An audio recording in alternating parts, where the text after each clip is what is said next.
अगर आपने अभी तक हमारा चैनल सब्सक्राइब नहीं किया तो अभी सब्सक्राइब करें और बेल आइकॉन को क्लिक करके हमारी लेटेस्ट वीडियोस के बारे में अपडेट जानें। पियाजे के बारे में हम पढ़ेंगे कि जीन पियाजे 1896 से 1980 तक थे, स्विट्जरलैंड के थे और एक मनोविज्ञान थे। ठीक है, जीन पियाजे ने क्या किया, जब भी जीन पियाजे की बात आएगी तो उन्होंने कॉग्निटिव डेवलपमेंट यानी संज्ञानात्मक विकास पर एक कॉन्सेप्ट दिया। क्या कॉन्सेप्ट दिया? जब भी आप कभी भी एमसीक्यूज में कॉग्निशन देखोगे, कॉग्निटिव थ्योरी देखोगे, वहां आप जीन पियाजे को टिक कर दोगे। तो सी से कॉग्निशन और सी से ये देख लेना कंसेप्शन का मतलब होता है दिमाग से जुड़ी चीजें। माइंड है, सी से कॉग्निशन, सी से कंसेप्शन। ये क्वेश्चन में देखो तो वहां भी टिक कर दोगे। और जब आप दिमाग से चीजें रिलेटेड देख रहे हो तो दिमाग में सेंसेशन भी होती है, वो परसीव भी करता है, यानी कुछ देख के आप कुछ सीख ले जाते हो, वो परसेप्शन। इमेजिनरी, इमेज भी आप दिमाग में बिठा लेते हो, या फिर आप अपने माइंड से प्रॉब्लम को सॉल्व कर देते हो, दिमाग में सोचते भी रहते हो और रीजनिंग भी माइंड से निकाल लेते हो। तो अपने माइंड से रिलेट कर लेना। जब भी बात कॉग्निटिव की आएगी तो आप अपने माइंड में जो चीज़ें कर सकते हो वही कॉग्निटिव थिंकिंग है और वही जीन पियाजे ने दी है। जीन पियाजे का जो कॉग्निटिव कॉन्सेप्ट है, संज्ञानात्मक विकास है, डेवलपमेंट है, वो कुछ कॉन्सेप्ट का वर्णन करता है। कुछ कॉन्सेप्ट जीन पियाजे कहते हैं कि जो दिमाग है वो कुछ कॉन्सेप्ट बेस्ड काम कर। चलिए उनके बारे में पढ़ते हैं। नात्मक यानी कॉग्निटिव कॉन्सेप्ट कौन कौन से? अडप्टेशन। अडप्टेशन का मतलब क्या होता है कि जैसा बाहर एनवायरनमेंट है ना, वातावरण, उसके अनुसार अपने आप को ढाल लो, यही कहलाता है अडप्टेशन। कि मैंने जैसा देखा बाहर दुनियादारी में, मैं वैसा ही बन गया, अडप्टेशन। ठीक, बात आएगी एडजस्टमेंट की। जब आप एडजस्टमेंट करना सीख जाते हो, ठीक है, तो ये क्या होता है? अडप्टेशन। जन्म से ही बच्चा एडजस्ट करना सीखता रहता है। ठीक है, आप देखते हो कि अगर कोई गरीब का बच्चा है, ठीक है, तो वो बिना एसी के भी गर्मी में सरवाइव करना सीख जाता है। और कोई रिच फैमिली का है, वो बचपन से ही एसी में रहा है, तो वो फिर एसी में ही हैबिचुअल हो जाता है, वो अपने आप को ढालना सीख रहे हैं। तो यही है आपकी जन्मजात प्रवृत्ति के अनुसार आप एडजस्ट करना सीख रहे हो। अब ये एडजस्टमेंट कैसे सीखते हो? 2 टाइप से सीखते हो, एसिमिलेशन और एकोडोमेशन, आत्मसातकरण और समायोजन। अब हम पढ़ेंगे एसिमिलेशन और एकोडोमेशन में थोड़ा सा ही अंतर है, तो आप यहीं से एमसीक्यूज बनते हैं, यहीं कंफ्यूज होते हैं। अब इनके अंतर को समझ। एसिमिलेशन क्या होता है? पहले का कोई पुराना ज्ञान है, उसको नए ज्ञान के साथ जोड़ के हम कुछ सीख रहे हैं, या हम कोई नॉलेज एक्वायर कर रहे हैं। जब हम कुछ सीख रहे हैं, एक्वायर कर रहे हैं, तो ऐसे एक्वायर, ऐसे एसिमिलेशन। कैसे? कि हमारा दिमाग जब कुछ भी पहली बार देखता है ना, जैसे मान लो कि एक बच्चा है और वो पहली बार काला कुत्ता देख रहा है, तो वो अपने दिमाग में बिठा लेगा, ये इन्फॉर्मेशन माइंड में पहुंचा देगा कि सभी कुत्ते काले होते हैं। लेकिन जैसे ही वो सफ़ेद कुत्ता देखेगा ना, तो वो फिर से इन्फॉर्मेशन भेजेगा माइंड को कि भाई काले के रंग के साथ साथ ना सफ़ेद कुत्ते भी होते हैं।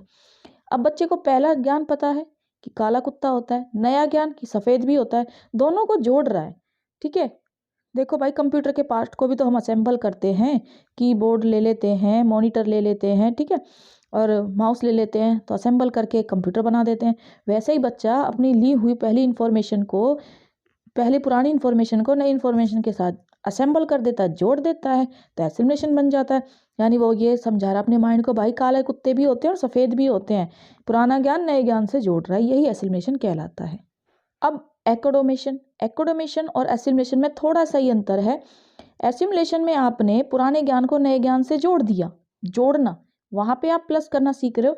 यहाँ पे भाई आप चेंजेस सीख रहे हो, चेंजेस। ठीक है, कि पुराना ज्ञान है, ठीक है, उसके बाद लेकिन नए ज़माने के साथ अपने आप को बदल लो। जैसे कि पहले आप कीपैड फ़ोन यूज़ करते थे, अब स्मार्टफोन चलाना सीख गए हो। पहले पंखे में गुजारा करते थे, फ़ैन यूज़ करते थे, अब एसी चलाना सीख गए हो। ठीक है, तो नए ज़माने के साथ जब अपने आप को परिवर्तन कर लोगे तो वो अकोमोडेशन है। या बच्चे के एग्जाम्पल ले लेते हैं। बच्चे को पता था कुत्ते की 4 टांगें होती हैं, तो वो यही सोचता है कि 4 टांगे वाले सिर्फ कुत्ते ही होते हैं। लेकिन जब वह बिल्ली को देखेगा तो देखेगा कि 4 टांग की होती है और वो कुत्ते से अलग है, तो वे सारे चेंजेस को अपनी इन्फॉर्मेशन में, अपने माइंड में पहुंचा देगा।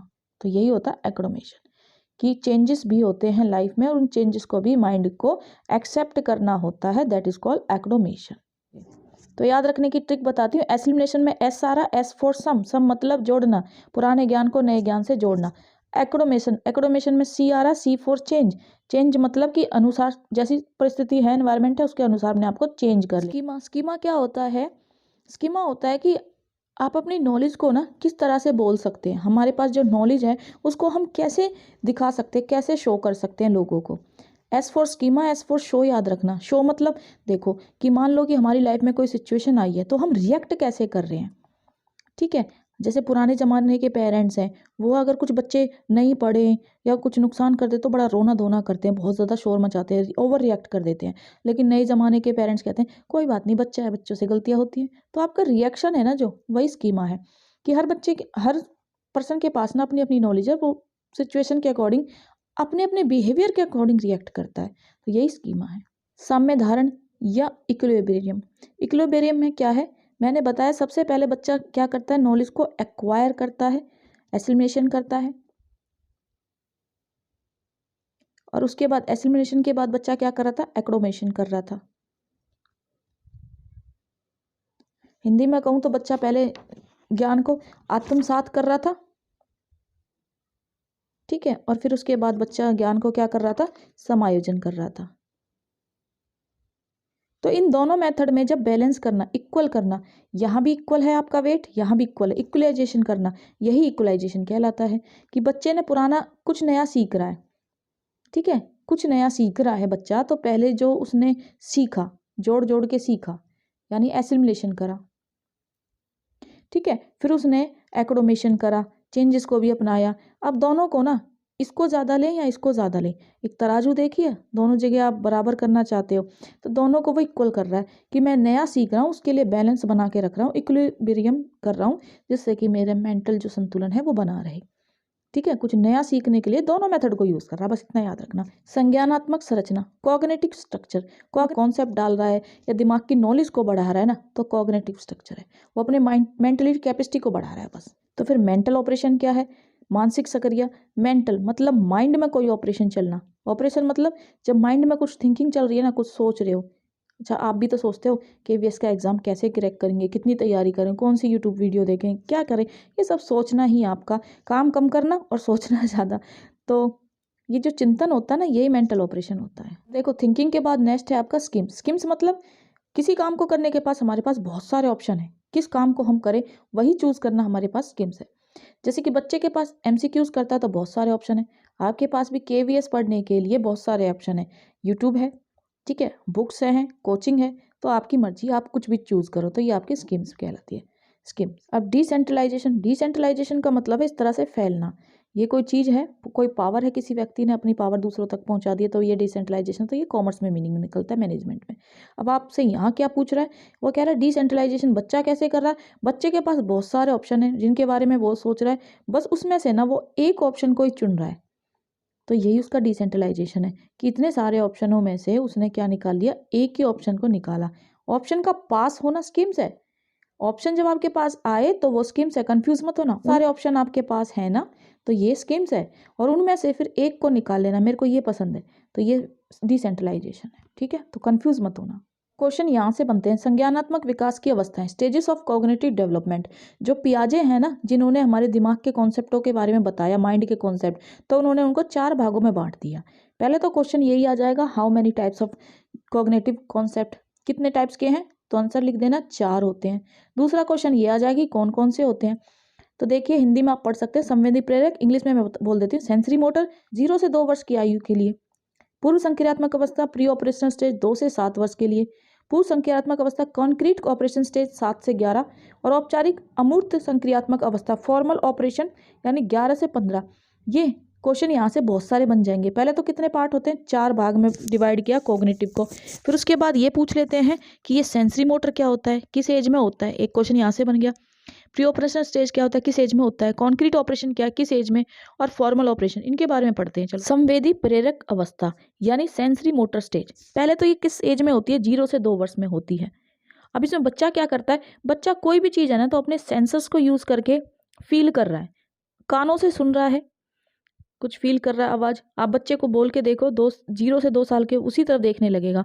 तो आंखों से देख रहा है, ठीक है, नाक से वो स्मेल कर लेता है, ठीक है, और वो बच्चा अपने मुंह से यानी जीभ से वो किसी भी टेस्ट को टेस्ट कर लेता है। तो ये सारी हरकतें वो सेंसरी ऑर्गन्स के अकॉर्डिंग कर रहा है। तो बस यही अवस्था होती है कि बताइए ऑब्जेक्ट परफॉर्मेंस किस स्टेज में होती है। तो भाई ऑब्जेक्ट मतलब वस्तु स्थायित्व या ऑब्जेक्ट परफॉर्मेंस। एज परफॉर्मेंस में कुछ विशेषताएं ये भी याद रख लेना कि बच्चा क्या करता है, कि कुछ चीज़ें ना फील करने लगता है, टच करने लगता है। उसे कोई खिलौना दे दो, आप खिलौना पकड़ के खेलने लगेगा उससे, और वस्तुओं को पहचान भी कर लेता है कि कौन सा खिलौना उसी का है। ठीक है, चीज़ों को पकड़ लेता है। अच्छा, बच्चा ना मुंह में डाल के भी उसको खाने लगे, चीज़ दो मुंह में डाल के खाने लगेगा। और अगर उसका खिलौना छीन लो तो वो हंसने रोने भी लगता है। वो जान जाता है कि मेरी चीज़ मुझसे दूर हो रही है। ठीक है, तो ये सारी चीज़ें किस में होती हैं? ऑब्जेक्ट। ऑब्जेक्ट मतलब वो सिर्फ चीज़ों के आप अपने माइंड में रखना, बस वो खिलौना। बच्चों को खिलौना ही पसंद है तो ऑब्जेक्ट में आप खिलौना याद रखना। Pre operational stage. Pre operational stage कौन सी है भाई? 2 से 7 साल की है। ठीक है, अब इस एज में क्या होता है? इस एज में भी 2 प्रकार के कॉन्सेप्ट होते हैं, प्री कॉन्सेप्ट पीरियड और इंट्यूशन पीरियड।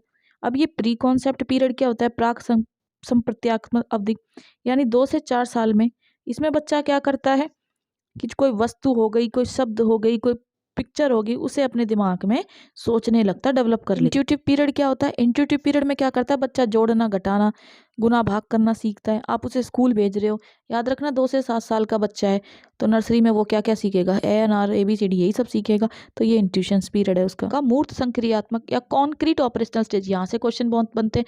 पहले को उम्र याद रखना 7 से 11 वर्ष। औपचारिक संक्रियात्मक अवस्था, फॉर्मल ऑपरेशनल स्टेज, ये कौन सी होती है? 11 से 15 साल की बच्चे की उम्र। अब 11 से 15 साल का बच्चा कैसा होता है? लॉजिकली सोचना स्टार्ट कर देता है। ठीक है, लॉजिक ढूंढता है। आप उससे कुछ कहो, ये काम ऐसे कर ले, ऐसे होगा, क्यों? आंसर आपको यही देगा, क्यों? पहले उसको डिटेल चाहिए, एक्सप्लेनेशन चाहिए कि ये काम क्यों होगा। तो लॉजिकली सीखना। कई बार characteristic of formal operational stage भी आप दिमाग में रखना। बच्चा स्वतंत्र रूप से लॉजिकल सोच सकता है, काम भी ऑर्डरली कर सकता है, सीक्वेंस में अपने काम कर सकता है, और सामने वस्तु हो ना हो फिर भी वो लॉजिकली सोच सकता है, उद्देश्यपूर्ण काम करता है। 11 से 15 साल का बच्चा बड़ा हो चुका है, अब वो लॉजिक लगा सकता है। ठीक है, कोई प्रॉब्लम है उससे जूझ सकता है, यानी उसकी कैपेसिटी बढ़ जाती है। छोटी मोटी प्रॉब्लम वो खुद हैंडल कर सकता है। अब वो बच्चा नहीं रहा, 11 से 15 साल की एज दिमाग में रखना। तो उसका इंडक्टिव स्तर का डेवलपमेंट हो चुका है। इंडक्टिव होता है जब स्टार्टिंग की एज होती है। ठीक है, जब बच्चा प्राइमरी में है तो प्राइमरी से वो बढ़ के कहाँ जाएगा? डिडक्टिव में। डिडक्टिव मतलब लेक्चर मेथड भी वो सीख सकता है। और प्राइमरी में कौन से? इंडक्टिव, यानी ऐसे अनार या फिर एग्जाम्पल वाली चीज़ें सीखता है। यहाँ पे वो डिडक्टिव की तरफ जा रहा है। डिडक्टिव में वो रूल्स भी सीख सकता है। तो ये सब चीज़ें आप डिटेल में जाके प्लेलिस्ट से वीडियो देख ले, मैंने वहाँ बता रखी है। सोशल कल्चर थ्योरी, सामाजिक थ्योरी की बात आएगी तो किसने की? लेव वाइगोस्की ने। पहली बात ये याद रखना, लेव वाइगोस्की ने बार बार क्या बोला कि बच्चा समाज में रहता है और रीति रिवाजों से, संस्कृति से वो कुछ सीखता है, तो वही उसका सामाजिक विकास होता है। ठीक है, तो जब भी बात आएगी वाइगोस्की की तो बच्चे का सोशल डेवलपमेंट ही सब कुछ है। समाज में रहना सीखे, समाज में बिहेव करना सीखे, वही उसका डेवलपमेंट है। बात आएगी जब पियाजे की, तो पियाजे ने कहा है कि बस जो सोच ले, लॉजिकली माइंड में कॉन्सेप्ट बिठा ले, कॉग्निटिव, वही उसका डेवलपमेंट है। तो पियाजे बोलेगा कॉग्निटिव को और वाइगोस्की बोलेगा सोशल को। तब MCQs में जब KVS आपको देगा तो आपको बस जहाँ माइंड दिख जाए वहाँ कॉग्निटिव लगा देना। ठीक है, और जहाँ पे आपको सोशल चीज़ें दिख जाए वहाँ लेव वाइगोस्की लगा देना। KVS की तैयारी कर रहे हो, किसी से पूछो प्राइवेट जॉब कैसी है। जो प्राइवेट जॉब कर रहा है वो प्राइवेट बढ़िया बताएगा, जो गवर्नमेंट जॉब कर रहा है वो गवर्नमेंट जॉब को बढ़िया बताएगा। वैसे जब भी बात आएगी जीन पियाजे, वो माइंड की चीज़ों को अच्छी बताएगा कि माइंड डेवलपमेंट है तो सब कुछ डेवलपमेंट हो गया। और जब बात आएगी लेव वाइगोस्की की तो वो कल्चर डेवलपमेंट को ही सब कुछ मानेगा। कहता है कि कल्चर डेवलपमेंट हो गया तो बच्चे का डेवलपमेंट हो गया। अब लेव वाइगोस्की ने ही जोन ऑफ प्रॉक्सिमल डेवलपमेंट बताया था। जोन ऑफ प्रॉक्सिमल डेवलपमेंट क्या होता है? यहाँ से MCQs बनते हैं आपके। चलो पढ़ते हैं इसके बारे में। जोन ऑफ प्रॉक्सिमल डेवलपमेंट, निकट समीपता विकास का सिद्धांत। वाइगोस्की कहते हैं कि जब बच्चा अपनी सामाजिक परिस्थिति में होता है तो उसमें एक तो होती है लेवल ऑफ एक्चुअल पोटेंशियल, जो काम करने की उसमें क्षमता है, और एक काम को करने के लिए वो क्षमता का विकास कर रहा है। तो दोनों के ही लेवल की बात कर रहा है, और इन दोनों के बीच के अंतर को समझाने के लिए वाइगोस्की ने जोन ऑफ प्रॉक्सिमल डेवलपमेंट दिया। कहते हैं कि जब बच्चा समाज में होता है तो वो भाषा वगैरह सब कुछ सीखता है। ठीक है, धीरे धीरे समाज में रहते हुए अपने आप को डेवलपमेंट कर लेता है। अब जब बच्चे की कोई हेल्प करता है उसके डेवलपमेंट करने के लिए, उसे सहारा देता है, तो फोल्डिंग कहते हैं। स्कॉफ फोल्डिंग को याद रखना। स्कॉफ फोल्डिंग में जब भी आप किसी बच्चे का मार्गदर्शन कर रहे हैं, उसको गाइडेंस दे रहे हैं और वो उस काम को अच्छे से सीख पा रहा है, ठीक है, तो ये स्कॉफ फोल्डिंग कहलाती है। जैसे एक टीचर बन के आप बच्चे को काफ़ी कुछ सिखा देते हो, उसकी सहायता करते रहते हो ताकि वो सीख जाए, मार्गदर्शन करते हो, तो ये एक तरह से स्कॉफ फोल्डिंग। भाई रामायण तो सबने देखी है। ठीक है, जब हनुमान जी समुद्र को लांग के सीता को मिलने गए थे तो फिर उन्हें याद दिलाना पड़ा था कि उनके अंदर ये पावर है। वो तो भूल चुके थे कि वो समुद्र को भी लांघ सकते हैं। जब बच्चे के अंदर पोटेंशियल है वो उसे भूल जाए कि उसके अंदर कितनी पावर, वो किस काम को कर सकता है, कोई उसको याद दिला दे या उसको मोटिवेट कर दे। ठीक है, तो यही बस स्कोप फोल्डिंग है। Education implication of Vygotsky theory. Theory को वाइगोस्की ने 2 भागों में बांटा है, रेसिप्रोकल, कोऑपरेटिव लर्निंग। ठीक है, पहली और दूसरी है कोऑपरेटिव लर्निंग। क्वेश्चन यहाँ से बहुत बनते हैं। रेसिप्रोकल टीचिंग यानी पारस्परिक शिक्षण क्या होती है? ग्रुप में जब आप पढ़ते हो, यानी आप क्लास में टीचर आपको ग्रुप बना देता है, टीचर आपकी पूरी हेल्प कर रहा है, टीचर आपको डीपली चीज़ों को बता रहे हैं। ठीक है, उन पर डिस्कस कर रहे हैं, कोई कॉन्सेप्ट बता दिया उस पर डिस्कस कर रहे हैं, सभी बच्चों से डिस्कशन करवा रहे हैं। ठीक है, जो कमी रह गई है उसको कर रहे हैं, अगर कोई बच्चे को कन्फ्यूज़न है उसको दूर कर रहे हैं, समरी बना रहे हैं, यानी मेहनत कर रहे हैं पूरी टीचर भी मेहनत कर रहे हैं और बच्चा भी ग्रुप में अच्छे से सारी चीज़ें सीख रहा है। तो ये तो होता है रेसिप्रोकल टीचिंग। जब बात आ जाएगी कोऑपरेटिव लर्निंग की, कोऑपरेटिव में क्या होता है, यानी एक स्टूडेंट दूसरे स्टूडेंट को सिर्फ यहाँ पे मोटिवेशन मिल रहा है, यहाँ पे मोटिवेटेड कर रहे हैं। यहाँ पे रेसिप्रोकल लर्निंग में बच्चा एक तरह से ट्रेनिंग ले रहा है। ठीक है, गलतियों से सीख रहा है, दोबारा लर्न कर रहा है। लेकिन कोऑपरेटिव लर्निंग में बच्चा सिर्फ मोटिवेट हो रहा है, और यहाँ पे सिर्फ टीचर ही मोटिवेट नहीं कर रहा, टीचर या दोस्त ही नहीं है, बल्कि उसके पेरेंट्स भी उसको सहयोग दे रहे हैं, यानी उसको सभी मिलकर मोटिवेट कर रहे हैं ताकि वो अपने जीडीपी यानी जोन ऑफ पोटेंशियल डेवलपमेंट को प्राप्त कर सके। ठीक है, यानी जितनी उसके अंदर पोटेंशियल है उतना वो काम करके दिखा दे। चलो, Bruner theory of cognitive development पढ़ लो। अब आप कहोगे मैम आपने तो कॉग्निटिव डेवलपमेंट पियाजे के नाम से पढ़ाई थी। तो देखो भाई, जैसे कोई मूवी बनती है ना, और उससे मिलती जुलती, जैसे साउथ की मूवी से मिलती जुलती हम इंडिया में चोरी करके उसी मूवी को बना देते हैं, कॉपी करके। ठीक है, तो ऐसा ही ना, जब कोई थ्योरी बनाता है, तो पियाजे ने कॉग्निटिव थ्योरी बनाई, तो उसी की चोरी करते हुए, उसी कॉन्सेप्ट को मिलाते जुलाते ब्रूनर ने भी एक थ्योरी बना दी। अब ये ब्रूनर क्या कहते हैं, ब्रूनर ने भी कुछ स्टेजेस बनाए कॉग्निटिव थ्योरी के। ठीक है, उनकी पियाजे के विचार से ही मिलते जुलते विचार थे। तो उन्होंने पहला विचार क्या रखा, 3 स्टेज बनाए थे।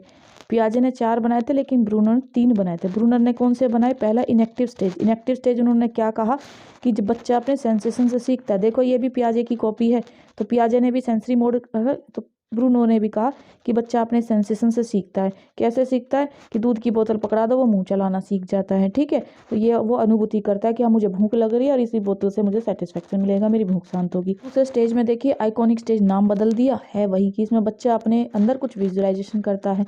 तो ये भी पियाजे से ही मिलता जुलता है कि बच्चा पूरा चित्र बना के उसको अपने आप में अंदर विजुअलाइजेशन कर। थर्ड स्टेज भी सिंबॉलिक स्टेज बता दिया। सिंबॉलिक में क्या बता दिया कि बच्चा अपने आप को एक्सप्रेस करना सीख जाता है। बच्चे को कुछ सिखा दो, पोएम सिखा दो, वो पोएम को गा के आपको बता देगा, तो वो जब गा रहा है तो वो अपने आप को एक्सप्रेस कर रहा है। तो ये तीनों बस आई थी, तो आप याद रखना ही। टेस्ट देखती हूँ जरा कितना ध्यान से आपने समझा। तो टेस्ट लेती हूँ, इसमें बॉक्स में मुझे बता देना कि कितने मार्क्स आए। पहला question, 4 distinct stages of children's intellectual development are identify by. बच्चे के बौद्धिक विकास की 4 विशिष्ट अवस्थाओं की पहचान की गई। किसने की बताओ? 4 अवस्थाएं किसने बताई? स्किनर ने, पियाजे ने, कोलबर्ग ने या एरिक्सन ने? तो किसने बताई थी? पियाजे ने बताई थी। ठीक है, 4। अच्छा, 4 पी जैसा नहीं लगता एफ, तो ऐसे याद रख लेना, पी और एफ एक जैसे लगते, तो पी फॉर पियाजे। थोड़ी सी ट्रिक है, याद कर लेना। The stage in which a child begins to think logically about object and event is known as। जब बच्चा तार्किक रूप से वस्तु और घटनाओं के बारे में सोचता है, याद करो कौन सी? पियाजे की 4 वो जो स्टेज थे उनमें से कौन सा है? Pre operational stage, concrete operational, sensory motor या फॉर्मल? पूर्व संज्ञानात्मक अवस्था, मूर्त संज्ञानात्मक। भाई को कॉन्क्रीट। अकॉर्डिंग टू पियाजे, at which of the following stage does a child begin to think logically about abstract propositions? Abstract चीज़ें कौन सी होती हैं? जो इमेजिनेशन बेस पे हैं। ठीक है, आपके सामने चीज़ नहीं पड़ी, वस्तु हटा दी है, फिर भी बच्चा सोच पा रहा। कौन सी स्टेज थी? याद करो, सेंसरी मोटर थी, प्री ऑपरेशनल स्टेज, कॉन्क्रीट या फॉर्मल ऑपरेशन स्टेज? तो ध्यान दो, मैंने क्या समझाया था? Formal operation stage. 11 साल से ऊपर का बच्चा है जब वो लॉजिकली सोचना स्टार्ट कर देता है। ठीक है, अमूर्त चिंतन, अमूर्त मतलब जो चीज़ें दिखाई ना दे उसके बारे में भी वो सोचता है। एब्स्ट्रैक्ट थिंकिंग भी बोलते हैं इसको। एब्स्ट्रैक्ट थिंकिंग, यहाँ से भी क्वेश्चन बनता है, एब्स्ट्रैक्ट थिंकिंग कौन सी स्टेज कहलाती है? तो कौन सी कहलाती है? Formal operational stage. ठीक है, इस करके हिंदी वाले हिंदी में पढ़ लें कि जब बच्चा अमूर्त संकल्पनाओं को देखता है तो वो कौन सी कहलाती है? औपचारिक संक्रियात्मक अवस्था। 11 से ऊपर।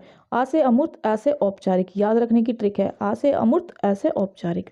According to Piaget, during the first stage of development, birth to about 2 years, a child learns best. 0 से 2 साल का बच्चा पहली स्टेज में होता है और वो क्या सीख रहा होता है? By using the sense, by comprehensing neutral words, by thinking in an abstraction fashion, by applying newly acquired knowledge of language. खुद दिमाग लगाओ, जो 2 साल का बच्चा क्या करता है? सिर्फ सेंसर ही यूज़ करता है। बाय यूजिंग सेंस, देख सकता, सुन सकता, बोल सकता, ठीक है। नाक, कान, आँख, ये सब यूज़ करता है। ये सब सेंसर्स ही होते हैं आपके। जीभ से भी वो टच करके टेस्ट बताता है। खट्टा चखाना, उसे मुंह बनाएगा 10 तरह का। मीठा चखाना, बार बार खुश हो जाएगा। तो बाय यूजिंग द सेंस। ये क्वेश्चन हिंदी में है, मैंने सेम समझा दिया, पोज करके देख ले कि बच्चा 0 से 2 का क्या करता है इंद्रियों। Vygotsky emphasis the significance of the role played by which of the following factor in learning of children. बच्चे को सिखाने के लिए वाइगोस्टी किस पे फोकस कर रहे थे? अभी मैंने समझाया था हेरिडिटी, मोरल, फिजिकल, सोशल। तो मैंने क्या बोला, जब भी बात आएगी वाइगोस्टी की, क्वेश्चन पढ़ो मत पढ़ो, एम्फेसाइज सोशल पे, सोशल कल्चर। उन्होंने कहा सोशल विकास हो गया, वाइगोस्की ने कहा सोशल विकास हो गया, तो बच्चा सीख गया। वाइगोस्की के नाम में एस आ रहा है, एस फॉर सोशल, ऐसे भी याद रख लेना, ठीक है। तो वाइगोस्की ने क्या कहा कि सामाजिक। According to Kohlberg, a teacher can instil moral value in children by. Kohlberg के अनुसार शिक्षक बच्चों में नैतिक मूल्य का विकास कर सकता है। Giving important to religious teaching, धार्मिक शिक्षा का महत्व बताकर। Clear rules of behaviour, behaviour के रूल बता दो। Involving them in discussion on moral issues पे डिस्कशन करके, या giving strict instruction to how to behave, या बच्चे को बताना कि वो कैसे बिहेव करे। तो देखो कॉलबर्ग ने क्या कहा कि teacher can instil moral values. बच्चे में शिक्षक या टीचर बन के सोचो कि उसको नैतिक वैल्यू का विकास कैसे करोगे। इन्वॉल्व होंगे उसमें डिस्कशन में, तो वो ज़्यादा एक्टिवली पार्टिसिपेट करेंगे, ठीक है। तो नैतिक मुद्दों पर बच्चों से चर्चाएं करा के आप उन्हें अच्छे से नैतिक मूल्यों के बारे में बता सकते हो। नैतिक मूल्य यही होते हैं कि भाई चोरी करना पाप है, चोरी ना करें, ठीक है, बड़ों का आदर करें, ये सब नैतिक मूल्य। अब इन पे जितना डिस्कशन होगा बच्चे उतने ही इंटरेस्टेड इनमें सीख पाएंगे। तो सी राइट आंसर हो जाएगा आपका। अकॉर्डिंग टू पियाजे stage of cognitive development, the sensory motor stage is associate with. Sensory motor stage कौन सा था? याद करो, मैंने समझाया। पियाजे के संज्ञानात्मक विकास के चरणों के अनुसार इंद्रिय गामक संवेदी प्रेरक अवस्था किसके साथ संबंधित थी? Imitation, memory and mental representation, ability to solve problem in a logical fashion, ability to interact and analyse option, concern about social issues. पहले तो याद रखना सेंसरी स्टेज 0 से 2 साल का बच्चा है। तो देखो 0 से 2 साल का बच्चा क्या कर सकता है? अनुकरण, यानी जैसा आप कर रहे हो आपकी नकल कर रहा है, याद कर रहा है, मेंटली रिप्रेजेंट, और वैसा ही करके दिखा रहा है। तो 0 से 2 साल का बच्चा क्या करता है, जरा सोचो। क्या वो बच्चा कोई प्रॉब्लम लॉजिकली सो कर पाए, कोई भी लॉजिकली समस्या का समाधान कर पाएगा, या कोई इंटरप्रेट कर पाएगा, या एनालाइज कर पाए, विश्लेषण निकाल पाएगा, या सोशल इशू सुलझा पाएगा कि समाज में क्या सोशल इश्यूज हैं? जरा सोचो। 2 साल का बच्चा सिर्फ आपकी नकल करेगा, कुछ आपने रटवा दिया वो याद कर लेगा, जो आपने बोलना सिखा दिया वो बोलेगा, ठीक है। तो ए ऑप्शन राइट हो जाएगा। The stages of cognitive development according to पियाजे in which a child display object performances, कि पियाजे के अनुसार संज्ञानात्मक विकास के किस चरण पर बच्चा वस्तु स्थायित्व को प्रदर्शित करता है? वस्तु मतलब कोई ऑब्जेक्ट है, उसे दिख रहा है एक। पहले तो याद रखना कि बच्चा सिर्फ ऑब्जेक्ट मतलब मैंने आपको एग्जांपल दिया, जैसे कि खिलौना, बच्चा सिर्फ खिलौना ही देख रहा है, उसके बारे में ही सोच रहा है।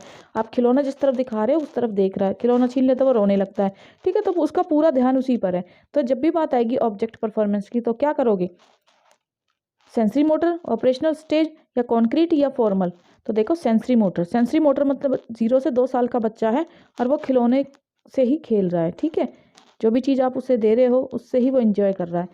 प्री ऑपरेशनल में वो थोड़ा सा लॉजिकली, प्री ऑपरेशनल में वो चीज़ें जोड़ने लगता है, घटा सीख जाता है, ऐसे अनार सीख जाता है, ठीक है। तो ये सब प्री ऑपरेशनल में, क्योंकि यहाँ पे वो 2 से 7 साल का बच्चा है। अब कॉन्क्रीट में तो 7 से 11 साल का बच्चा लॉजिकली सीखने लगता है, ठीक है।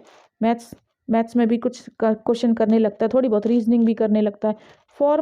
फॉर्मल ऑपरेशन स्टेज में क्या होता है कि बच्चा फॉर्मूला भी याद रख सकता है। आप ऐसे याद रखना, फॉर्मूला भी याद रख सकता है, क्योंकि यहाँ बच्चा कितने साल का, 11 से 15 साल का है। तो फॉर्मूला, हाइपोथेसिस, मैथ्स, साइंस सब करने लगता है, ठीक है। तो ये फॉर्मल ऑपरेशन स्टेज। अभी बच्चे को क्या ऑब्जेक्ट पूछा है, ऑब्जेक्ट को किससे जोड़ दोगे? Sensory motor. According to Kohlberg, the thinking process involve in judgement about questioning of right और रॉन्ग। कॉलबर्ग ने बताया कि जब बच्चे को कुछ सही सिखाते हो, सही क्या है और क्या गलत है, नैतिक शिक्षा देते हो, तो क्या है ये? Moral realism, moral dilemma, moral cooperation, या मॉरल रीजनिंग? तो ये मॉरल रीजनिंग है, नैतिक तर्कना, कि बच्चे को एक लॉजिक सिखा रहे हो आप मॉरल रीजनिंग में कि क्या सही है और वो क्यों सही है। ये लॉजिक दे के आप जब सिखाते हो तो क्यों सही है और क्यों गलत है, ये सारी चीज़ें किस में आ जाती है, मॉरल रीजनिंग में। डिलेमा में तो बच्चा दुविधा में होता है कि क्या सही है और क्या गलत है, तो सीख ही नहीं पाता है ढंग से, ठीक है। अपनी दुविधा मजबूरी के अनुसार वो चीज़ों को समझता है। मान लो कि पुरानी ज़माने की मूवीज़ में आप देखते हो ना कि जो हीरो होता है उसकी माँ बीमार होती है तो बच्चे के पास पैसे नहीं होते, वो फिर स्टोर से दवाई चुरा लेता है, चोरी कर रहा है, तो उसके लिए वो सही गलत थोड़ी है, उसकी तो मजबूरी है, वो चुराएगा ही, तो मॉरल डिलेमा हो जाती है। तो कॉलबर ने दो ही चीज़ बताई थी, मॉरल डिलेमा और मॉरल रीजनिंग। मॉरल डिलेमा उसकी मजबूरी में वो काम कर रहा है, सोचने का ऑप्शन ही नहीं है, और मॉरल रीजनिंग में लॉजिकली वो सीख पाता है कि क्या गलत है क्या सही है, ठीक है। तो ऑप्शन इसके अनुसार वो सोच पा रहा, तो moral reasoning. According to Piaget, cognitive theory of learning process by which the cognitive structure is modified is called। पियाजे के अधिगम के संज्ञानात्मक सिद्धांत के अनुसार वह प्रक्रिया जिसके द्वारा संज्ञानात्मक संरचना को संशोधित किया जाता है। संशोधित मतलब कि आप उसे मॉडिफाई कर रहे हो, मॉडिफाई और चेंज करके, मैंने बताया था C4 चेंज, और C किस में आता है याद करो, एसिमिलेशन, स्केमा, परसेप्शन या accommodation.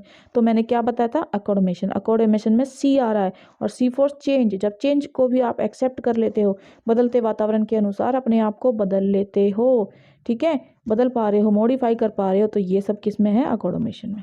An important characteristics of formal operation stage of mental development is, मानसिक विकास की औपचारिक संज्ञानात्मक अवस्था की मुख्य विशेषता क्या थी। Abstract thinking, concrete thinking, social thinking या इगोसेंट्रिक थिंकिंग। सोचो जरा कौन सी थी, फॉर्मल की।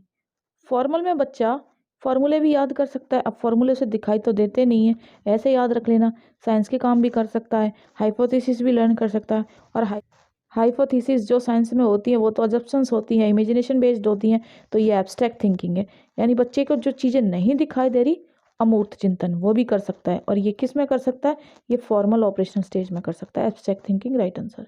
बच्चे में नैतिक मूल्य को विकसित करने का सर्वाधिक उचित तरीका क्या है। To give moral lecture in the morning assembly, प्रातःकालीन सभा में नैतिक उपदेश दे दो, भाषण दे दो आप असेंबली में। विद्यार्थियों के सामने एक प्रस्तुति रखना, उस पर निर्णय करने के लिए कहना, एक सिचुएशन क्रिएट करना, बोलना अगर आप इस सिचुएशन में होते तो क्या करते। बड़े एवं शिक्षक को बड़े नैतिक मूल्यों को प्रदर्शित करना, पहले डेमोन्स्ट्रेशन करो moral value by teachers and adult. जितने बड़े हो आप, बड़े आसपास बच्चे के हैं, वो खुद बन के दिखाओ, मॉरल वैल्यूज को फॉलो करके दिखाओ, फिर वो फॉलो कर लेंगे। विद्यार्थियों को नैतिकता और अनैतिकता के बीच में अंतर बताना, बच्चों को बता देना कि क्या अच्छा है और क्या बुरा है। तो देखो बच्चे कैसे ज़्यादा सीखेंगे, किससे ज़्यादा अट्रैक्टिव होंगे, तो बच्चे भाई पहले आप खुद बड़े अच्छे बन के उन्हें दिखाओ, आप ही को तो फॉलो करेंगे। तो शिक्षक और बड़े पहले खुद अच्छे बन जाएं, फिर बच्चे आपको फॉलो करेंगे। According to Kohlberg, children approach thinking about right and wrong. Kohlberg कहते हैं कि सही और गलत के बारे में बच्चे कैसे चिंतन करते हैं, डिफरेंटली एट डिफरेंट स्टेज, अलग आयु में अलग तरीके से, in the same fashion at different stage, अलग चरणों में समान रूप से, एज पर द कंटेंट्स, संदर्भ के अनुसार, या अभिभावकों द्वारा प्रदत्त निर्देशों के अनुसार, as per the instruction by given parents. तो बच्चे अलग अलग सोच रहे हैं, क्या सही है क्या गलत है, तो वो अपनी एज के अकॉर्डिंग सीखते हैं, डिफरेंटली एट डिफरेंट एज। जैसे छोटे बच्चे जो होते हैं ना, उनको नहीं पता होगा, ताकि बच्चा जैसे 0 से 2 साल का बच्चा है तो सांप भी आ जाए, वो सांप से डरना भी नहीं जानता है, उसको नहीं पता कि सांप को हाथ नहीं लगाना, ये काट लेगा, तो सही और गलत उसे कुछ भी नहीं पता होता है, ठीक है। लेकिन कहीं पे आपको दिख जाएगा कि हर बच्चे के लिए ना अलग अलग एज में अलग अलग चीज़ें सीख लेता है, क्योंकि कुछ बच्चे ज़्यादा ही समझदार हो जाते हैं, ये उनके एनवायरनमेंट और पेरेंट्स की परवरिश पर निर्भर करता है। तो हम यही कह सकते हैं अलग अलग आयु में अलग तरीक़ों से बच्चे सही और गलत को सोच रहा है। क्योंकि अगर मान लो जैसे आपने जुड़वा मूवी देखी थी सलमान खान की, तो वहाँ पे एक बच्चे को तो पुलिस बनाना सिखाया जा रहा था, वहाँ ईमानदारी सिखाई जा रही थी, एक को चोरी करना सिखाया जा, चोरी करना सही है तो वो तो चोरी को ही सही मानेगा, ये चोरी को गलत मानेगा। तो डिफरेंट है दोनों के लिए, डिफरेंट एज में। वाइगोस्टी थ्योरी इम्प्लाइज, वाइगोस्टी के सिद्धांत का निहितार्थ बताइए। कोलैबोरेटिव प्रॉब्लम सॉल्विंग, कि मिल के समस्या का समाधान करती है। Individual assignment to each student, अलग अलग बच्चा अलग अलग कार्य कर रहा है। या after initial explanation do not support a child in solving difficult question, बच्चे को कठिन सवालों को हल करने में सहायता की आवश्यकता नहीं है। जबकि कोऑपरेटिव लर्निंग वाइगोस्टी ने बताई थी कि उसको चाहिए हेल्प। तो child will learn best in the company of children IQ have lesser than her own, बच्चा उन बच्चों की संगति में श्रेष्ठ रूप से सीख सकता है जिनका बुद्धि लब्धांश या IQ उनके लब्धांश से कम होता है। तो बताइए बच्चा कैसे सीखेगा। वाइगोस्टी के अनुसार बच्चा कोऑपरेटिव या कोलैबोरेटिव प्रॉब्लम सॉल्विंग में सीखेगा, सहयोग से सीखेगा, मिलकर सीखेगा, ग्रुप में सीखेगा। ठीक है, तो ए राइट आंसर हो जाएगा। Scaffolding in the context of learning theories refer to, सीखने के सिद्धांत के संदर्भ में स्कोप फोल्डिंग की ओर संकेत करता है। मैंने आपको थ्योरी में अच्छे से बताया स्कोप फोल्डिंग क्या होती है। सिमुलेशन टीचिंग, सिमुलेट कर रहे हो, टीचिंग कर रहे हो, रिकैपिचुलेशन ऑफ प्रीवियस लर्निंग, या temporary support in learning of by adult, या ascertaining the causes of mistakes done by students. तो देखो यहाँ पे टेम्परेरी सपोर्ट्स दे रहे हो बच्चे को, जिंदगी भर थोड़ी आप उसको हमेशा हेल्प करते रहोगे। मैंने बताया कि बच्चे को एक काम दे दिया जाता है जिसमें आप बच्चे को हेल्प कर रहे हो, तो टेम्परेरी हेल्प है। टीचर को भी फैसिलिटेटर बन के सिखाने के लिए बोला जाता है कि आप थोड़ी देर के लिए उसकी हेल्प कर दो एक क्वेश्चन निकालने में, उसके बाद 5 क्वेश्चन दे दो वो खुद निकाले, ना कि पाँच क्वेश्चन उसको सॉल्व करके दे दो। सब कुछ आप उसे नहीं सिखाओगे, बस थोड़ा सा टेम्परेरी सपोर्ट आपको देना है, थोड़ा सा बच्चे को पुश करना है, मोटिवेट करना है, बाकी वो खुद ही सीख जाएगा। ये स्कोप फोल्डिंग होती है। Which of the following cognitive verbs are used to analyse the information given, निम्नलिखित में से कौन सी संज्ञानात्मक क्रिया दी गई सूचना के विश्लेषण के उपयोग में की जाती है। तो आइडेंटिफाई, डिफरेंशिएट, क्लासीफाई या डिस्क्राइब। जब भी बात आप एनालाइज करोगे, एनालाइज मतलब ये देखते हो ना कि क्या अंतर है। एनालाइज की बात आती है तो आप छानबीन करके ये देखते हो कि अंतर क्या है। अंतर क्या देखते हो, बच्चे के टेस्ट को भी तो एनालाइज करते हो कि बच्चे ने पहले कितना स्कोर किया, मान लो 10 नंबर लाया, अब वो 15 ला रहा है दूसरे टेस्ट में, तो एनालाइज ही तो कर रहे हो, अंतर ही तो देख रहे हो कि 5 अंतर का उसने इंप्रूवमेंट कर लिया। तो डिफरेंशिएशन बात जब एनालाइज की आएगी तो ना ही आप आइडेंटिफाई करें, ना क्लासीफाई, ना डिस्क्राइब, क्या कर रहे हो आप, अंतर कला डिफरेंशिएट कर रहे हो। Sita has learn to eat rice and dal with her hand. When she is given dal and rice, she mix dal and rice and start eating. She dash has eating rice and dal into her schema for doing thing. Sita ने हाथ से दाल चावल खाना सीख लिया, दाल चावल दिए जाने पर वो दोनों को मिलाकर खाने लगी। वह अपने स्कीमा में दाल चावल खाने के लिए क्या कर रही है, उसने कुछ सीखा है ना, तो चेंज तो नहीं किया जो अकोमोडेशन हो जाएगा, समायोजित करना, वो सीख रही है कुछ, एसिमिलेशन। ठीक है, तो एसिमिलेटेड आ जाएगा आपका आत्मसातकरण। Which of the following is based on Vygotsky social culture theory, निम्न में से कौन वाइगोस्टी के सामाजिक सिद्धांत पर आधारित है। Operant conditioning, reciprocal teaching, cultural neutral cognitive development या इनसाइट लर्निंग। तो किस पे है, रेसिप्रोकल टीचिंग में, पारस्परिक शिक्षण पर आधारित है। देखिए ये क्वेश्चन पता नहीं कितनी बार आता है। Which of the following figures correctly represent the development according to पियाजे डेवलपमेंट थ्योरी।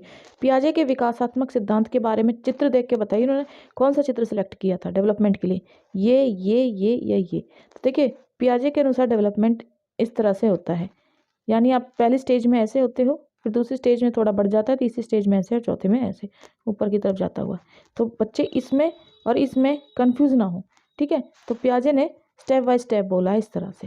इंपॉर्टेंट क्वेश्चन है, which of the following implications can not be derived from Piaget's theory of cognitive development. निम्न में से कौन सा निहितार्थ पियाजे के संज्ञानात्मक सिद्धांत विकास के सिद्धांत से नहीं निकाला जा सकता।